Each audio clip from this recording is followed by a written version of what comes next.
you think about those two guys, and we return Ike Azugwa there.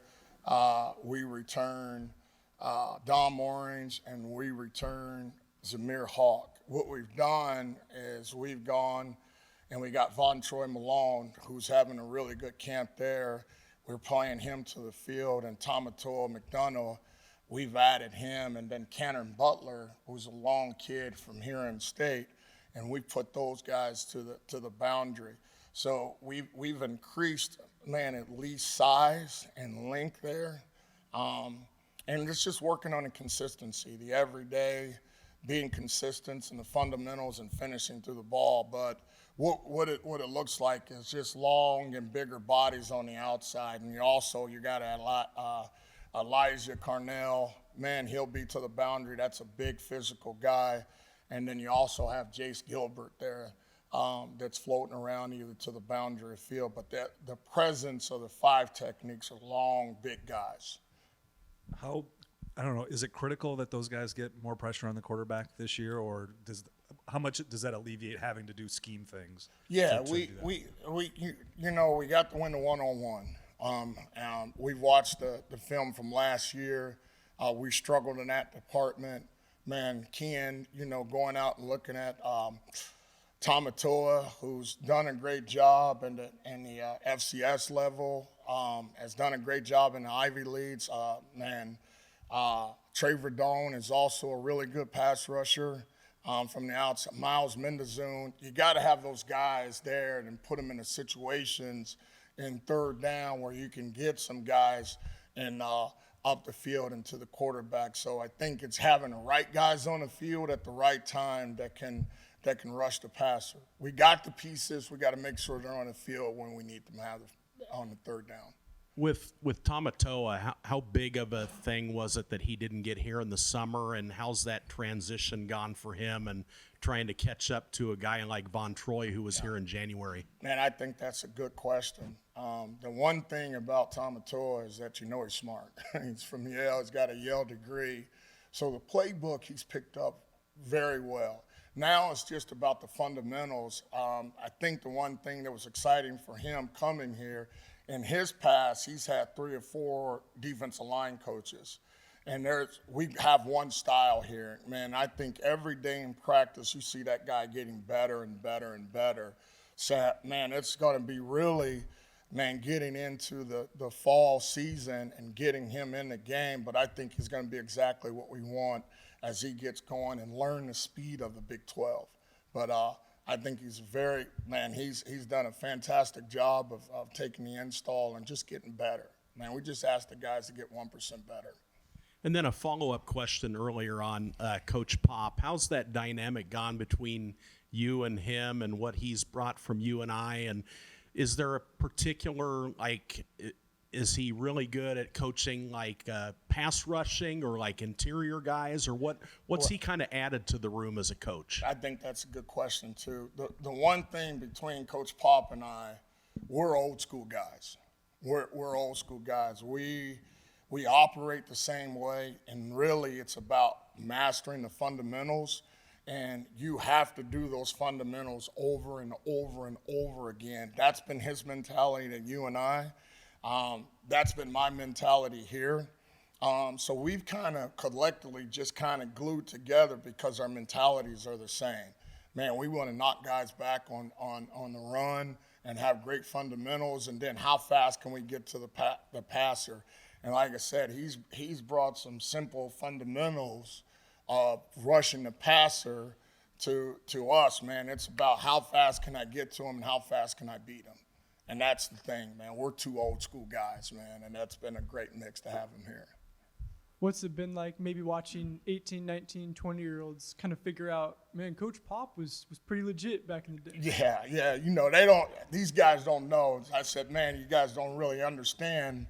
This guy was the defensive MVP in the league. Matter of fact, when I was playing, I loved watching Coach Pop.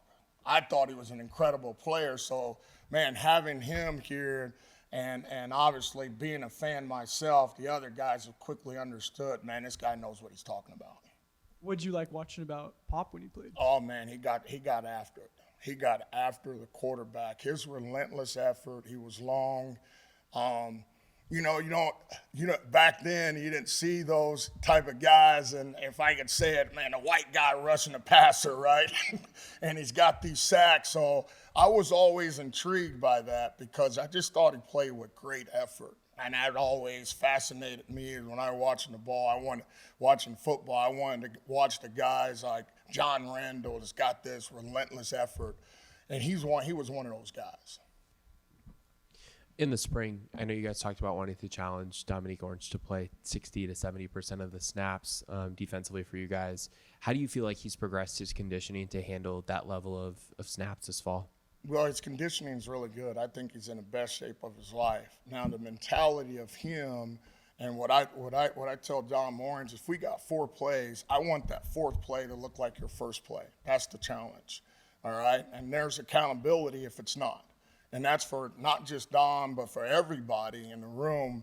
But he's got to play consistent football with his attitude and effort. He's in the best shape of his life. Man, he can play 40, 50 plays, whatever we ask at any position, but it's really about the finish of all those things. If it's 40, 50 plays and it's not great finish and it's inconsistent, then it doesn't help us. Whatever amount that we put for him, we need it to be his best stuff. And that's it, man. If his best stuff is 30 plays or 40 plays, then that's what we're going to get. But we're pushing him, hey, we need you out on the field in these situations, and it can't be bad. We just need your attitude and effort.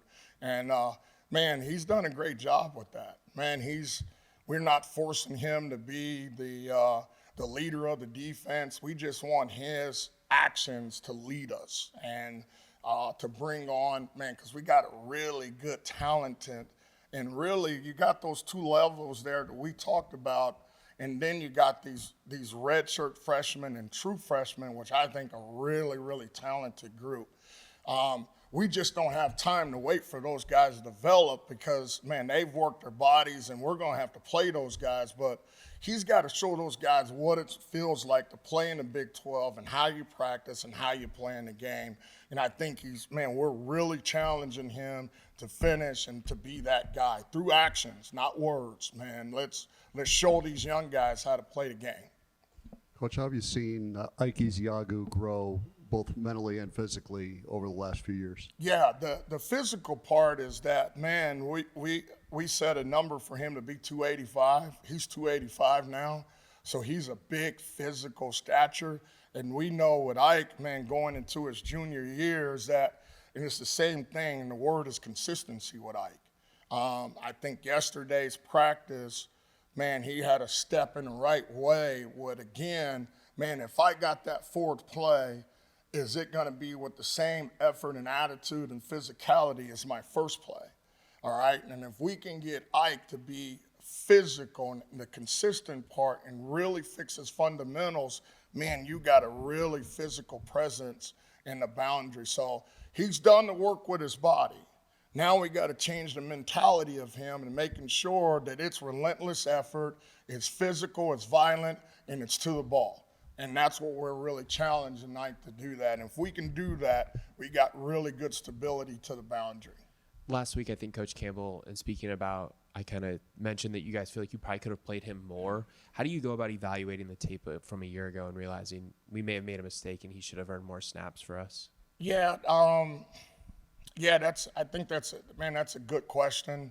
I got to do a great job of making sure, man, whoever those guys are, who are our top players, that they're on the field at the right time, okay? And the hard part about some of that is that you got some really talented guys behind them, and we know it's going to be a long season.